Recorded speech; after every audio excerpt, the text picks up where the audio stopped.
हमारे पास एक क्वाड्रेटिक इक्वेशन है x square plus 16x plus 64 is equal to 0 और हमें जो है वो इसको सॉल्व करना है।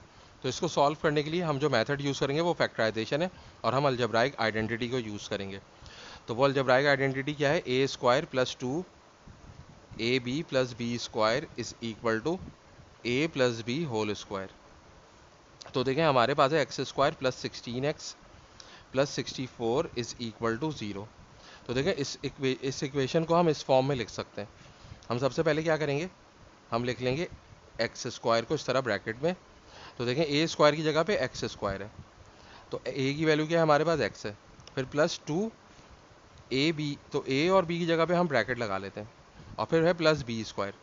तो बी स्क्वायर हमें यहाँ से मिल जाएगा, ये जो लास्ट टर्म है 64 की जगह पे हम लिख सकते हैं 8 का स्क्वायर, क्योंकि 8 का स्क्वायर 64 होता है।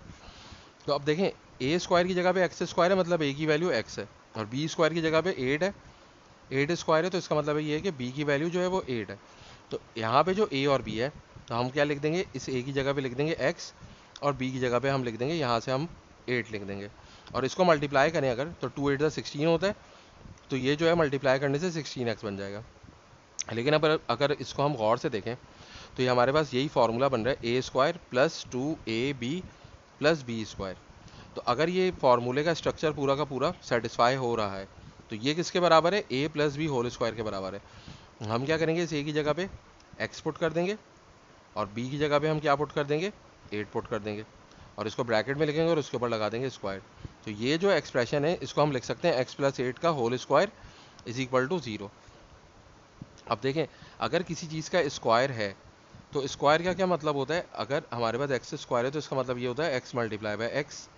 तो इसी तरह एक्स प्लस 8 के स्क्वायर का क्या मतलब है कि x plus 8 multiply by x plus 8 is equal to 0। अब देखें, अगर दो फैक्टर्स का प्रोडक्ट 0 होगा तो या तो ये वाला फैक्टर 0 होगा यानी कि एक्स प्लस 8 0 होगा, या तो ये फैक्टर 0 होगा यानी कि x plus 8 is equal to 0 होगा।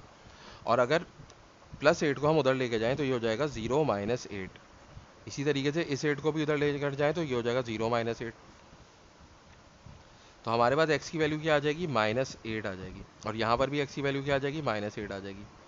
यानी कि इस क्वाड्रेटिक इक्वेशन को सॉल्व करने से जो हमें रूट्स मिल रहे हैं या जो सोल्यूशन मिल रहा है वो सेम सोल्यूशन है, या फिर इसको हम इक्वल रूट्स भी कहते हैं या फिर रिपीटेड रूट्स भी कहते हैं।